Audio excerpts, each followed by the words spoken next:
Hey, mes paroles valent cher. Salut à tous. J'espère que vous allez bien. Le chairman pour vous servir. Les Guzney m'appellent le Charlie Fimbi 500, mais les deux sont corrects anyway. Sarcel représentant, Sect Abdoulaye évidemment. Bienvenue sur We Hustle, c'est toujours ton émission qui rassemble les motifs. Au fil des émissions, nous recevrons différentes personnalités qui viendront s'asseoir à ma table, nous parler de leurs échecs, mais surtout de leurs réussites. Alors Hugo, take a seat, non? Si tu t'empresses, tu feras rire les gens. Sadio Mané Soudougou Lebi, PDG, let's get it! We hustle, baby.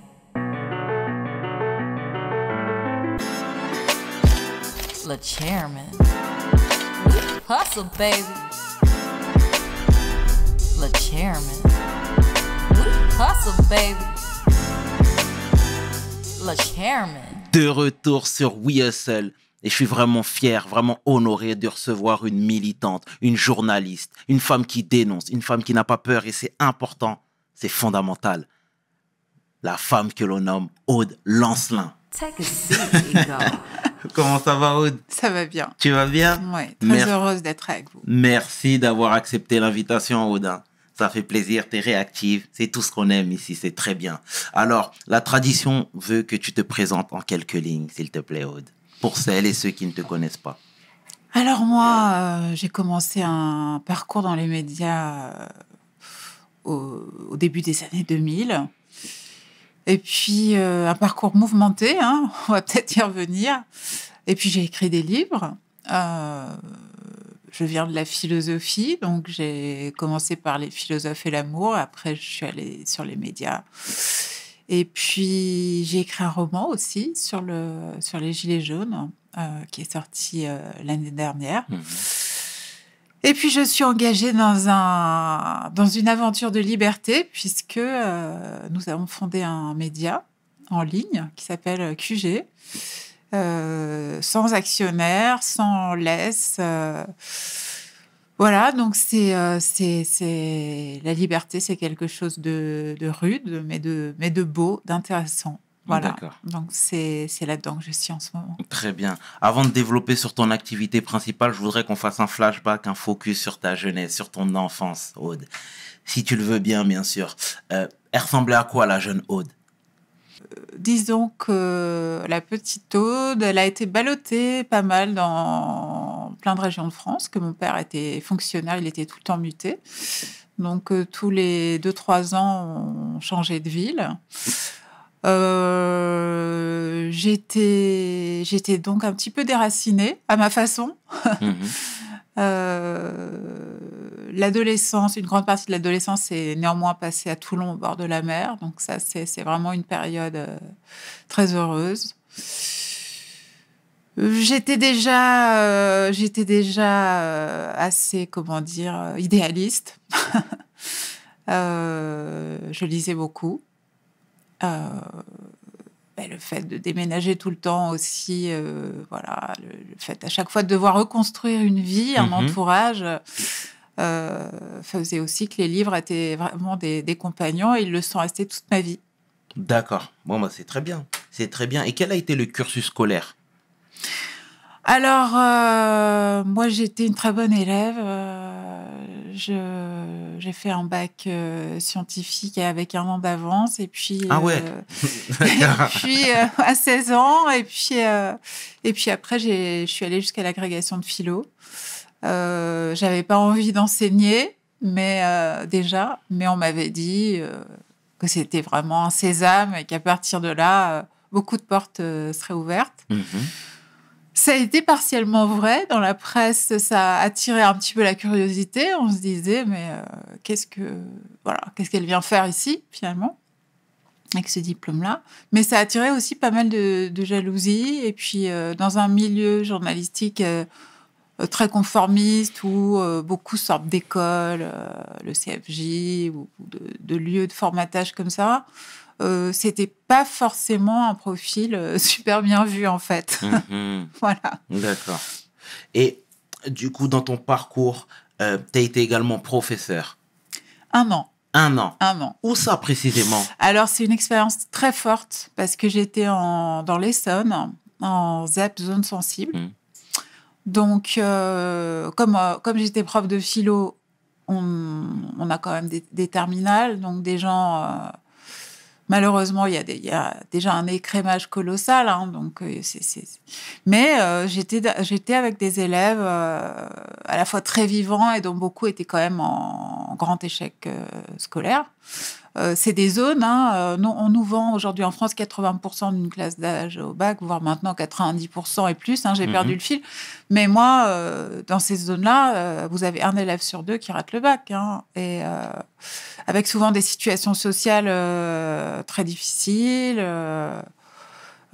J'avais même un élève qui sortait de prison, qui rattrapait le coup quelques années plus tard. Et donc, oui, ça a été une expérience inoubliable. C'était où précisément? À Sainte-Geneviève-des-Bois. D'accord. Alors, je ne sais pas si ceux qui nous écoutent connaissent, mais en dépit de ce nom bucolique, On a un public large. Ouais.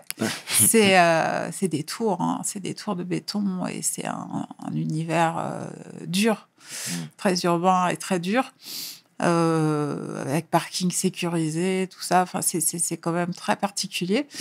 Mais moi, je garde le souvenir d'élèves extrêmement vivants. En philo, en plus, on peut... Quand on joue vraiment le jeu, on obtient des résultats totalement spectaculaires, hein. C'est-à-dire, vous pouvez avoir toute une classe comme ça qui s'engueule sur les méditations métaphysiques de Descartes pour savoir si oui ou non on peut avoir une preuve que le monde existe ou si finalement on n'a aucune preuve. On ne sait pas si on est dans un rêve. Si on rêve que l'on rêve d'un monde réel, etc. Et voilà, moi j'ai des expériences comme ça de très belles, quoi, avec ces élèves. Mais bon, moi je n'y suis pas restée parce que je faisais 1 an pour valider mon diplôme, en fait. D'accord. Hein. Vous devez faire ça. Mais tu ne te voyais pas faire une longue carrière? Je ne voyais pas, si tu veux, passer en tant que professeur. 30 ans entre 4 murs. J'avais envie de rencontrer des gens, de sortir, de voir à quoi ressemblait le monde. Et voilà, je n'avais pas cette vocation-là. Et j'admire beaucoup ceux qui l'ont. C'est un rôle déterminant qui peut vraiment changer le cours d'une vie, je pense. Et aujourd'hui, tu entends l'appel à l'aide des professeurs qui, justement, dénoncent pas mal de choses, à savoir les classes bondées, le manque de professeurs, etc. Qu'est-ce que toi, tu as à dire à ce niveau-là? Alors moi, oui, évidemment, j'ai encore des amis qui sont profs. Je vois que la situation c'est pas mal dégradée au niveau des conditions matérielles. En revanche, moi, si j'ai un regard, 90% de mes élèves venaient de ce qu'on appelle la diversité. Et quand j'entends aujourd'hui tout le discours sur les territoires perdus de la République, le fait que ces élèves-là soient plus récupérables, le fait qu'il y ait une fracture, ça me fait doucement rire parce qu'en fait, chez ces élèves-là, au contraire, tel que moi je les ai perçus, il y a une immense demande, au contraire, de participation démocratique, de participation à la vie de ce pays. Et même, ils attachent une importance aux professeurs, à mon avis, beaucoup plus que dans certains centres-villes bourgeois où le prof, c'est un domestique sous-payé et on le traite comme tel, quoi. C'est un pourvoyeur de services éducatifs. Tandis que dans ces zones-là, une fois que vous arrivez à dépasser, à briser la glace, il y a une attente extrêmement forte. Donc moi, je pense que lorsque la fracture elle a vraiment lieu, la France devrait s'interroger sur ce qu'elle a fait à ces gens-là, sur ce qu'elle a fait de ces gens-là depuis 30 ans. Et aujourd'hui, on dénonce le manque de moyens constamment. Voilà. Qu'est-ce que tu as à dire par rapport à ça? Il est certain que... Parce qu'on nous le jette en pâture, excuse-moi de t'interrompre, à toutes les sauces. C'est justifié? Toujours concernant l'éducation? Oui, évidemment, quand vous avez une classe de de 25 élèves, ça se passe pas comme une classe de 45 élèves. Évidemment, vous pouvez nouer un lien avec chacun, quasiment avec chacun d'entre eux. Et ça repose entièrement sur les moyens. Mais on va clairement vers dans ce domaine, et comme dans le domaine de la sécurité sociale, comme dans tous les domaines aujourd'hui, on va vers une destruction du service public. Et c'est clairement pas le chemin vers lequel on s'engage, investir dans l'éducation. Mhm. Et cette envie de dénoncer, Aude, elle est venue à quel moment de ta vie? Alors, si je veux vraiment plonger aux racines, je pense que j'étais une enfant, une adolescente assez croyante. Et donc, j'étais révoltée. J'étais révoltée par l'injustice. J'étais sensible à ceux qui n'avaient rien, qui ne sont rien, comme dit l'autre. Assez tôt. Alors après, évidemment, je me suis retrouvée dans le milieu de la presse, à partir de l'âge de 25 ans, parisienne, un milieu assez corrupteur, où vous trouvez clairement pas mis en œuvre les grands principes de liberté, notamment de liberté d'expression qu'on prône publiquement. Et du coup, j'ai mis du temps à trouver quelle pouvait être ma façon d'être utile dans ce milieu-là, quelle pouvait être à identifier les voix qu'il était important de faire entendre, de faire découvrir. Là où j'étais, je me suis assignée cette tâche-là. Et j'ai essayé autant que je pouvais de pas entrer dans le jeu des intellectuels médiatiques, parce que moi, au début, je m'occupais surtout des idées, et de la pensée, notamment de la pensée poétique, dans les journaux où je suis passée. Et c'est vrai que j'ai essayé, comme ça, mais dans la difficulté, très tôt, en fait, dans la difficulté, dans les épreuves, parce que, clairement, le milieu des années 2000, des années 2010, dans la presse, ça a été un moment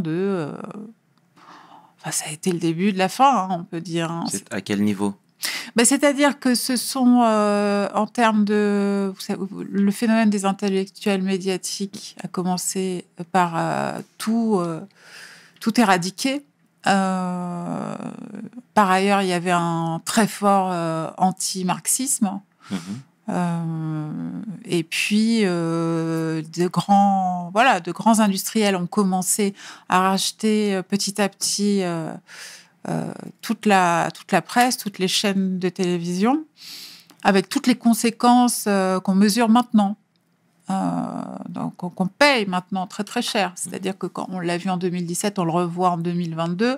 Quand vous avez toutes ces chaînes qui d'un seul coup se mettent à l'unisson pour soit promouvoir un ancien banquier d'affaires comme en 2017, soit matraquer la présence à l'antenne d'un ancien journaliste du Figaro comme Éric Zemmour, que personne 2 mois avant n'aurait imaginé dans ce rôle de présidentiable, vous vous rendez compte de leur puissance de feu. Et tout ça n'aurait pas été possible si ces médias étaient restés indépendants, si de véritables hommes de presse épris de presse, avec tout ce que ça sous-entend, étaient restés à la tête de ces titres-là. Des marxistes?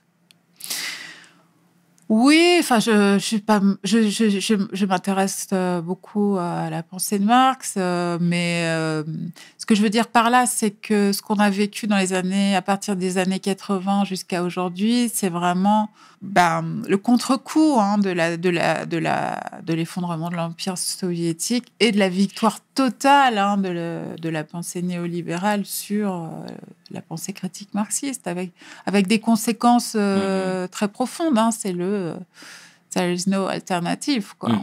Et moi, j'ai vécu dans les médias à ce moment-là.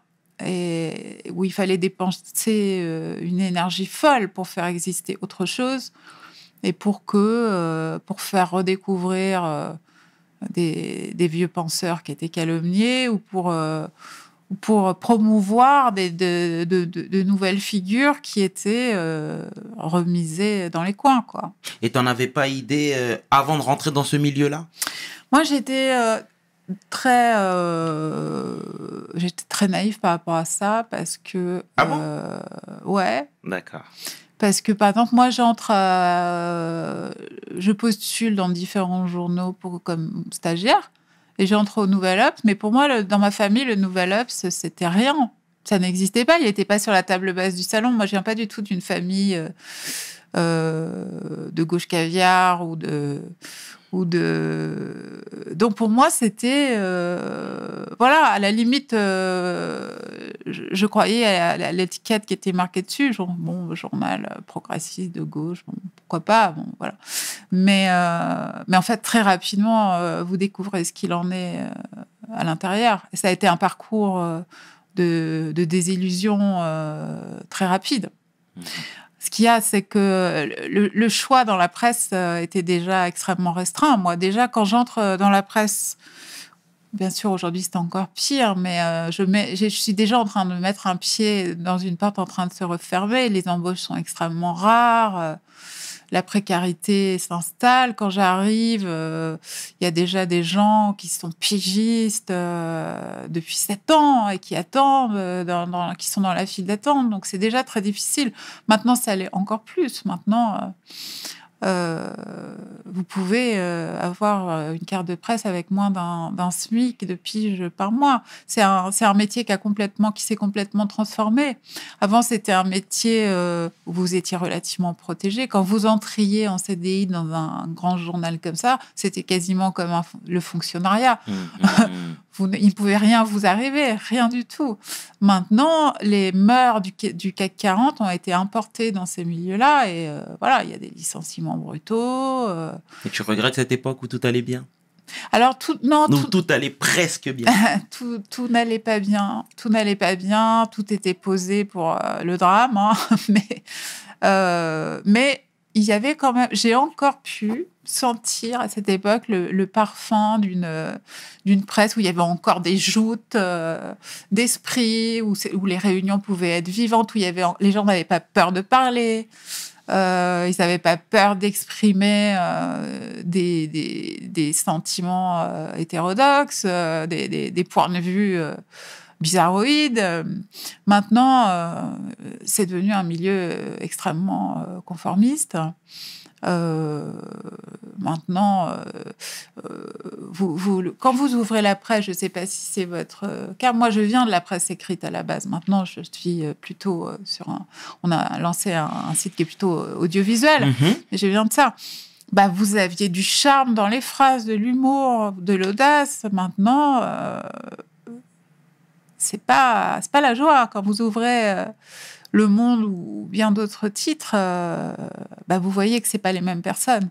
Et c'est vrai qu'il y a quelque chose aussi qui est un signe frappant de ça, c'est qu'il y avait beaucoup de gens à l'époque dans la presse qui étaient des autodidactes, qui avaient parfois fait de tout autre métier que journaliste, qui n'avaient pas fait d'études poussées. Et ça a apporté beaucoup de vie aussi, beaucoup d'incarnation aux propos. Maintenant, le profil, c'est quand même école de journaliste, où vous apprenez dès la première ou la deuxième année à adapter votre discours aux réseaux sociaux, à placer les bons hashtags. Voilà, c'est une toute autre façon de procéder. Et être numéro 2 chez l'Obs, c'était le Graal absolu? Alors, pas du tout. En fait, ce qui se passe, c'est que quand on me fait cette proposition, je suis à Marianne depuis 3 ans. Je suis directrice adjointe à Marianne. Et bon, d'abord, il y avait un travail harassant dans le journal, mais les conflits étaient extrêmement nombreux, notamment sur la question de l'islam. Ça ne s'est pas arrangé depuis. il y avait toute une fraction du journal qui était assez violemment islamophobe. Évidemment, c'est pas le cas je généralise pas, hein. Il y a des gens encore très bien. Aujourd'hui, j'ai encore quelques amis là-bas. Mais on était loin d'être majoritaire, donc les conflits pouvaient être très rudes. Et donc, je cherchais à partir. Je voulais partir. Il y a certaines unes qui me dérangeaient profondément. D'un point de vue idéologique, on était de toute façon minoritaires, moi et les miens. On était un petit peu considérés comme les islamo-gauchistes de la rédaction, ce qui n'était pas là-bas, ce qui n'est pas un compliment, hein, c'est le moins qu'on puisse dire. Et du coup, on me fait cette proposition. C'est l'Obs qui est venu me chercher et j'avais pas tellement envie de revenir à la maison parce que je la connaissais très bien. J'avais fait mes premières armes là-bas. Mais bon, on m'avait dit c'est un changement complet de direction, d'actionnaire. Donc peut-être il y a des choses à faire. Donc voilà, j'ai saisi l'occasion. D'accord, c'est très bien, Aude. Et comment tu fais pour dealer avec ça, avec certains collègues, une ligne éditoriale qui ne partage pas tes valeurs, etc. Puisque tu as quand même fermé les yeux pendant pas mal de temps avant de te rétracter et de dire non. En fait, non, ça se passe pas comme ça. D'accord. Ça se passe pas comme ça. En fait, le combat, l'effort pour porter certaines idées contre le courant majoritaire au sein d'un journal, il est quotidien. Moi, par exemple, j'ai été 2 ans numéro 2 de l'Obs. Il y a énormément de unes dont je suis fière. On a fait la une Emmanuel Todd sur le 11 janvier a été une imposture après la manifestation, donc d'accord. soi-disant la grande manifestation œcuménique après les attentats de Charlie Hebdo. On a fait un entretien extrêmement choc, très courageux de la part de Todd, mais c'était aussi courageux de notre part de le publier, de le mettre en une. Ça allait vraiment à rebours de toute l'idéologie dominante. Moi, j'ai été dénoncée à l'époque, Natacha Polony avait la revue de presse d'Europe 1. Et donc, vous imaginez la puissance de feu tous les matins. Et elle avait fait un éditorial où elle affirmait que les gens comme moi, nommément, Emmanuel Todd, Alain Badiou, étions des complices des frères Kouachi. Je ne sais pas si vous imaginez le degré de violence de ce genre de propos. D'ailleurs, on aurait tout à fait pu attaquer pour diffamation. Voilà, mais bon, moi, j'ai tendance à laisser dire. Voilà. Mais j'étais allée interviewer Pablo Iglesias en plein mouvement de la Puerta del Sol, des indignés.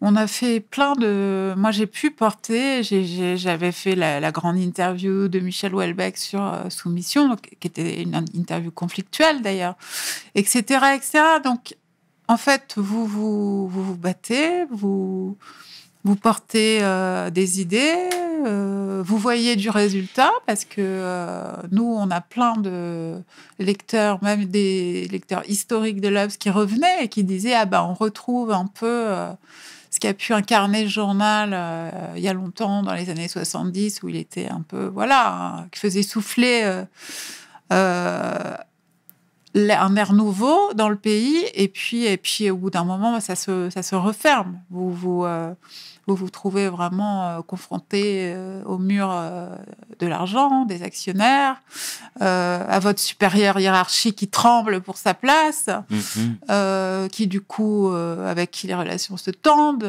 Moi, j'avais refusé, par exemple, de publier la tribune de Manuel Valls, qui était à l'époque Premier ministre, sur la déchéance de nationalité, où il défendait la déchéance de nationalité sur 2 pleines pages.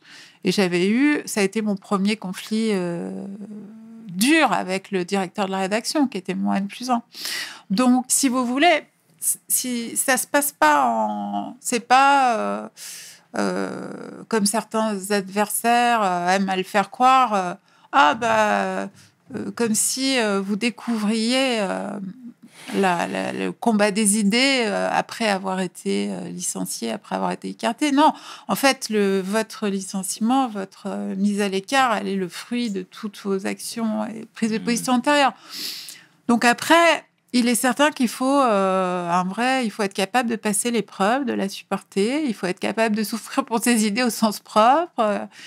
Il faut être capable de renoncer à un certain confort de vie, de passer, de se retrouver du jour au lendemain à Pôle emploi, à faire la file le matin au milieu de tout le monde.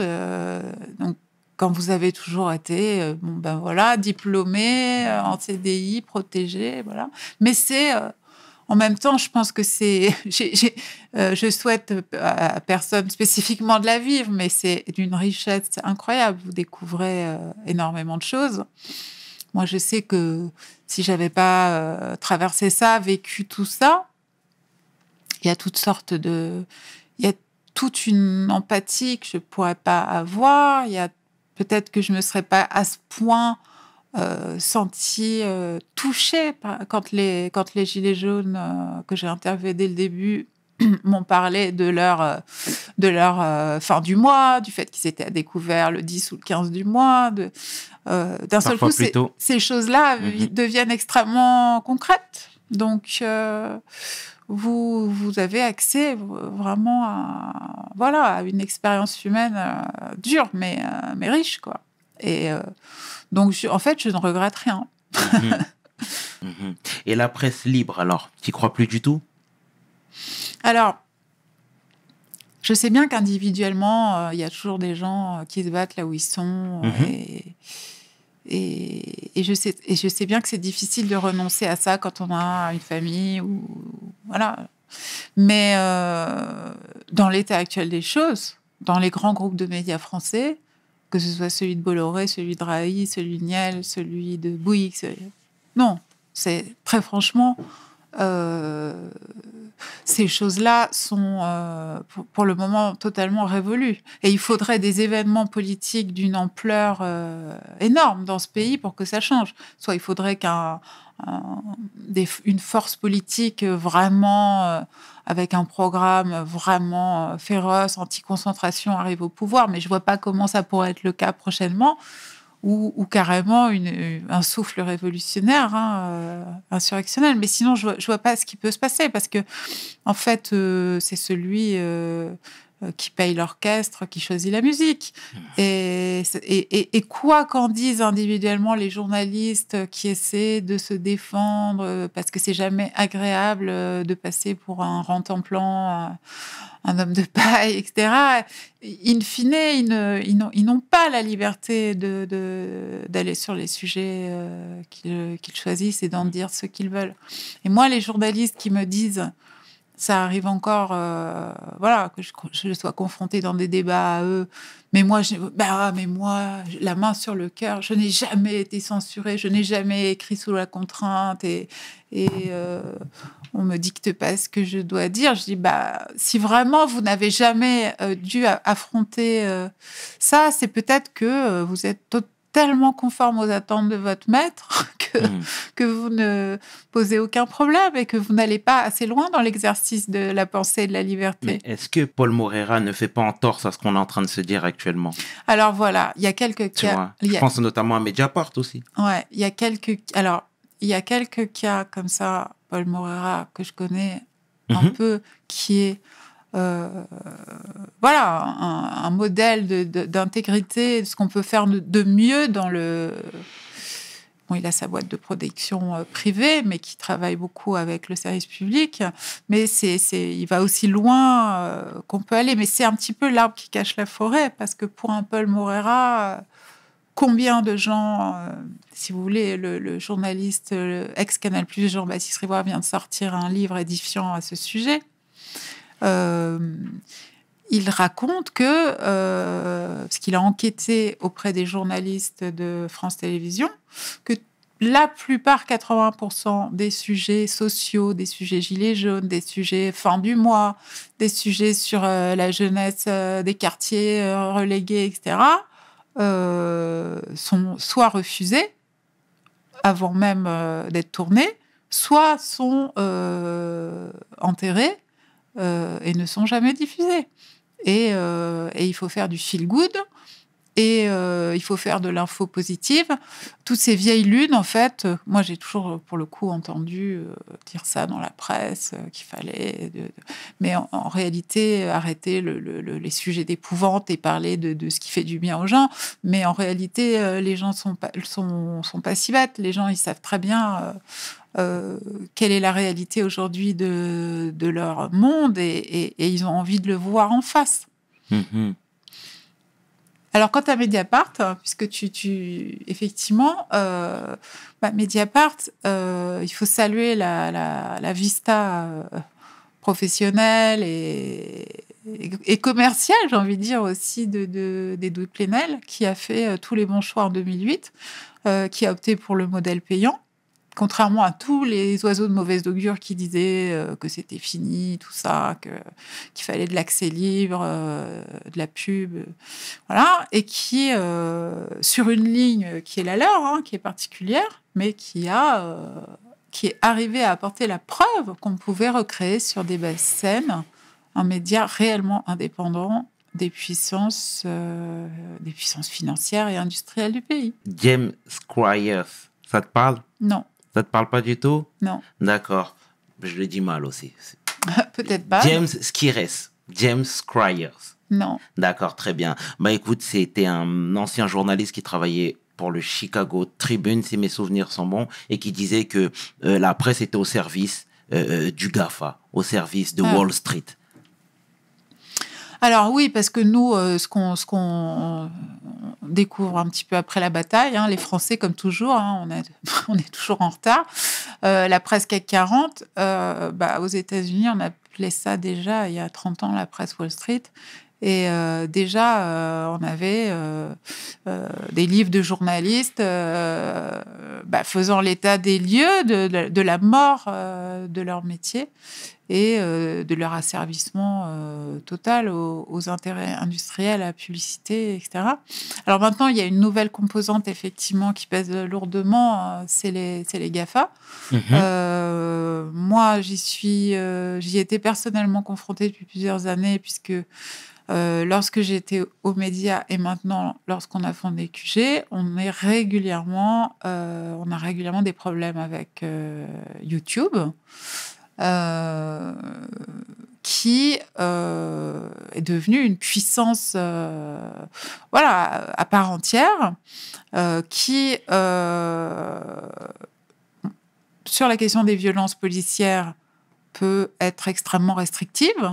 Donc les moyens de censure sont assez hypocrites parce que ça marche comme ça. Ils vont, par exemple, je suppose que tu sais, mais ils vont te mettre une limite d'âge en disant les contenus sont inadaptés à la communauté, il faut pas que les enfants voient ça, donc machin.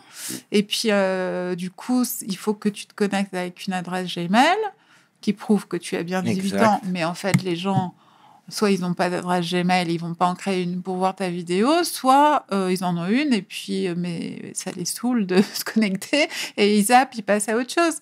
Et du coup, c'est comme ça que quand une vidéo est virale, que tu peux casser sa propagation simplement en mettant au bout de quelques heures une limite d'âge. Donc ça, on a vécu ça souvent. Et puis maintenant, il y a aussi d'autres... là, on le vit actuellement avec notre chaîne YouTube, même si ce n'est pas le cœur de notre activité, puisque nous, on a un site indépendant.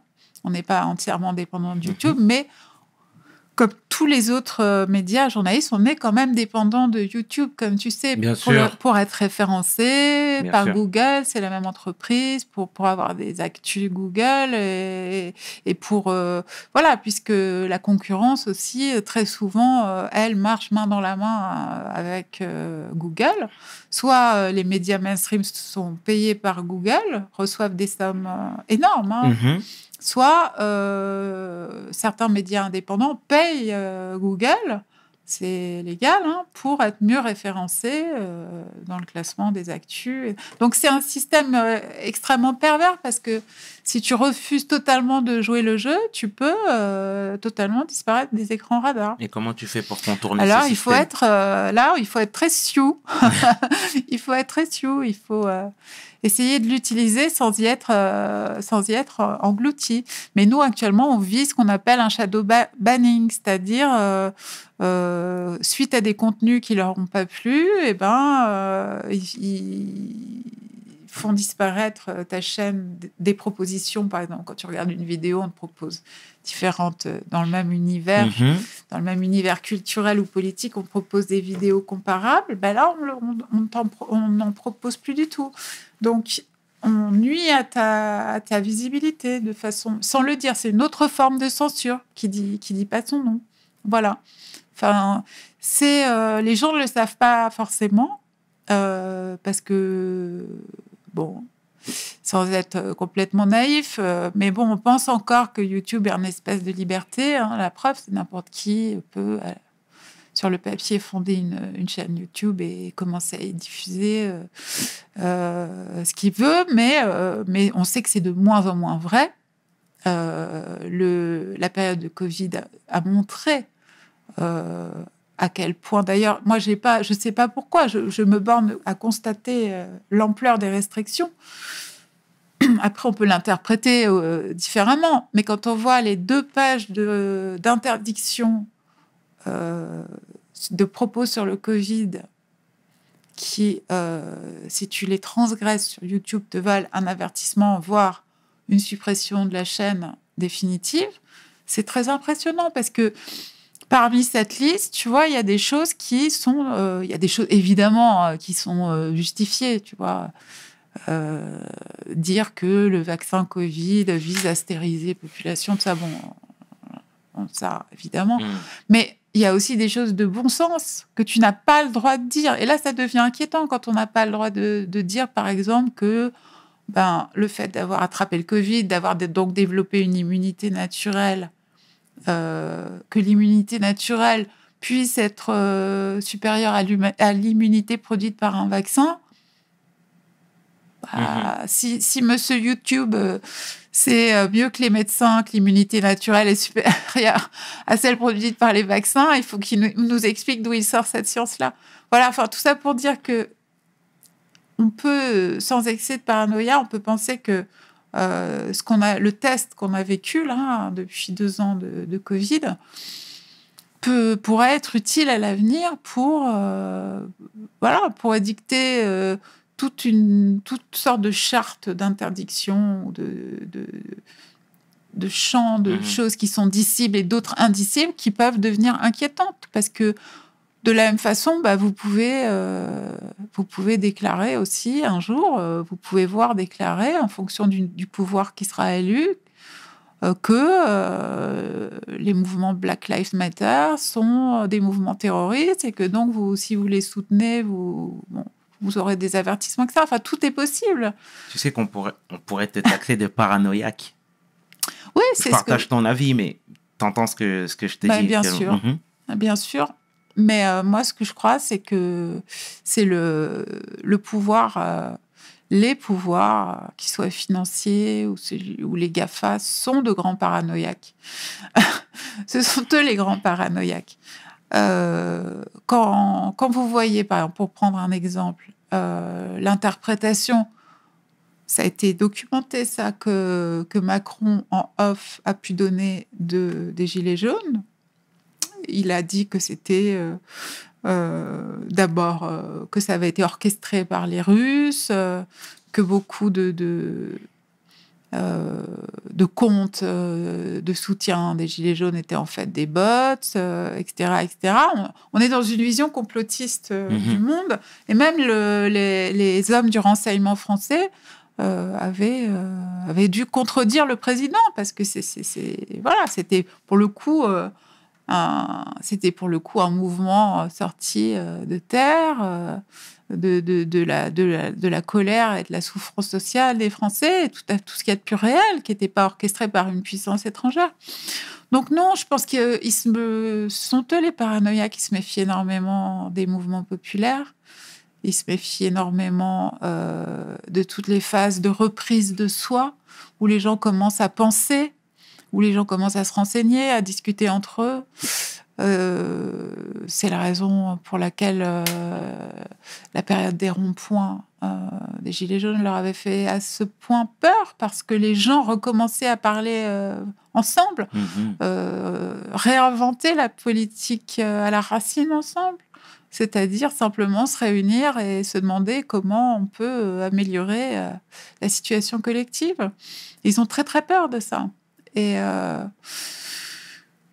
voilà, donc je pense que tout est mis en œuvre pour que ce genre d'épisode ne se reproduise pas.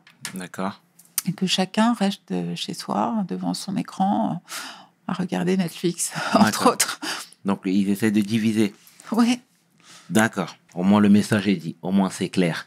Du coup, pour rester sur la thématique des Gilets jaunes, ces dernières années, on a vu beaucoup de mouvements. On a vu le Black Lives Matter, ce mouvement vraiment émerger. On a vu la figure d'Assa Traoré. On a vu les Gilets jaunes. Tiens, par exemple, qu'est-ce que tu penses d'Assa, toi, Traoré? Alors, de son combat. Moi, je soutiens le comité pour Adama depuis le début. Là encore, contrairement à tous les mensonges qui ont pu être véhiculés et par le pouvoir, par le ministère de l'Intérieur et par la droite, l'ultra-droite française, je ne sais pas si tu étais là en juin 2020. J'y étais. Lors notamment la grande manifestation Place de la République. On a vu surgir toute une nouvelle génération de manifestants, des quartiers populaires qui, pour une fois, investissaient la rue, investissaient le centre de Paris. C'était extrêmement impressionnant. Alors, il y a eu au TGI... exactement. Porte de Clichy, et après, il y a eu la Place de la République, le 13. Ouais, exactement, ouais. Et quand on a vu ça, on est forcément marqué. Et en réalité, si on est vraiment patriote français, on devrait être extrêmement heureux, au contraire, de voir cette jeunesse-là des quartiers s'investir, se rassembler, et pour arriver à trouver une solution à cette fracture en train de se créer. Si on est honnête, le discours que Assa a prononcé ce jour-là, Place de la République, il est parfait. Il est parfait. Elle était justement absolument pas dans une démarche séparatiste, comme ils ont pu le dire depuis. Elle a toujours rappelé qu'elle faisait ça pour la mémoire de son frère, exact, mais aussi pour la France, pour le tissu social français, pour la cohésion française. C'est quelqu'un qui a un grand sens des responsabilités à cet égard. C'est absolument pas l'extrémiste que certains veulent voir. Et moi, je trouve ça, j'ai trouvé ça extrêmement beau, extrêmement rassurant que cette jeunesse-là s'investisse, justement. On leur reprochait tout le temps, justement, de faire leur petite vie à l'écart. Et voilà, donc moi, je pense que le comité pour Adama fait partie des gens qui ont, avec une grande intelligence politique d'ailleurs, recherché une liaison avec les Gilets jaunes, qu'on a qualifié de mouvement de petits blancs, mais qui en fait était beaucoup plus divers que ça. Il y avait énormément de gens sur le terrain de la banlieue parisienne, de toutes les couleurs. D'ailleurs, beaucoup de militants d'extrême droite ont décampé à cause de ça, parce que c'était pas ce qu'on leur avait vendu comme mouvement. Et ils se sont aperçus qu'il y avait la France dans toute sa diversité. Et le comité pour Adama a parfaitement compris qu'il y avait une jonction possible avec cette fraction du peuple français qui souffre. et qu'il était possible de créer des ponts. Et je pense que cette période-là a fait très peur au pouvoir. Quand on se retrouve fin 2019 avec le comité Adama, le mouvement pour la réforme des retraites, où beaucoup de salariés de la fonction publique précarisés étaient présents, et les gilets jaunes, là, je pense qu'ils ont commencé à avoir très peur. Après, le Covid est revenu un peu mettre une chape de plomb et de solitude, renvoyant chacun chez soi sur ça. Moi, je me souviens encore juste avant le confinement, le 14 mars, une grande manifestation était prévue à Paris avec toutes ces composantes de la population, et elle faisait particulièrement peur au pouvoir. Voilà. Donc, je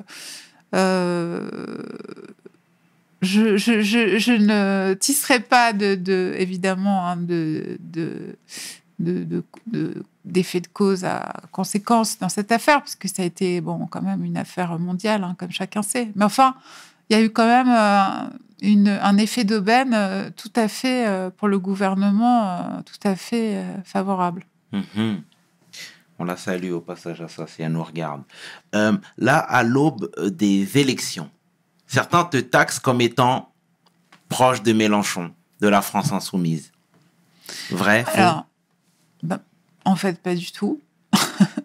Moi, si tu veux, on dit ça parce que j'ai passé 2 ans aux médias, qui avaient été fondés par des proches de Mélenchon.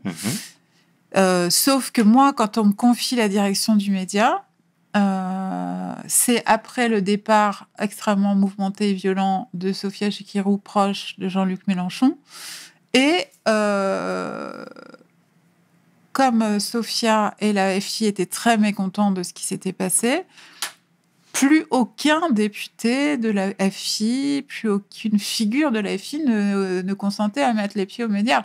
Donc en fait, non, c'est totalement faux. Moi, au contraire, quand j'ai dû prendre un moment les rênes du média, c'était assez terrible, si tu veux, comme business model, parce qu'à la fois, le média était marqué au fer rouge par la naissance du côté de la FI, et en même temps, aucun membre de la FI ne voulait y mettre les pieds. Donc, c'était extrêmement difficile comme situation. Bon, après, moi, le programme de Mélenchon, aujourd'hui, reste le plus... le plus humain, le plus social. Dans le contexte actuel, quand on voit l'offre de Pécresse, Zemmour...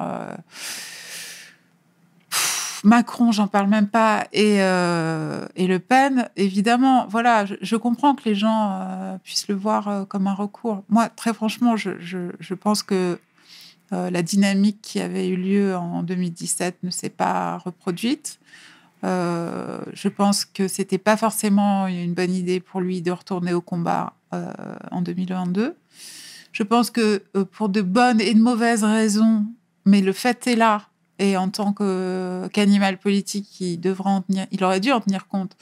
Il est beaucoup trop clivant pour plein de gens, même pour plein de gens à gauche. Il y a quelque chose qui passe pas. Moi, son côté sainte colère, ça me dérange pas plus que ça, mais je sais que pour certains, c'est très dérangeant. Il y a beaucoup de gens qui sont... Donc, je pense que peut-être que c'était l'année pour lui de transmettre le témoin, de passer à autre chose. Bon, il l'a pas fait, on en est là. Le truc, c'est que la gauche, il faut pas se tromper, parce que quand elle arrive au pouvoir, à la fois c'est une...